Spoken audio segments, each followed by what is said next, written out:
that are happening in Pakistan is completely wrong. Army opening fire on unarmed people in D-Chowk, for example, is just unacceptable. Because everywhere else around the world, people are allowed to protest and speak what they want to speak. But what happened on the 26th of November was just wrong, just in all ways.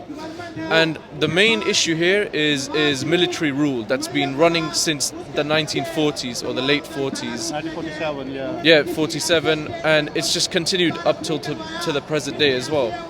And so we're out here protesting against what's going on in Pakistan right now, the whole military situation. It's a dictatorship. There's no such thing as elections or democracy. It's just the army gets to choose who wants to be in power. So that's what it is. So your opinion is 100% army is responsible for Yeah, all. army is responsible for nearly all. But I'd also add that it's also the politicians as well that are letting themselves be corrupted and buying into this corruption.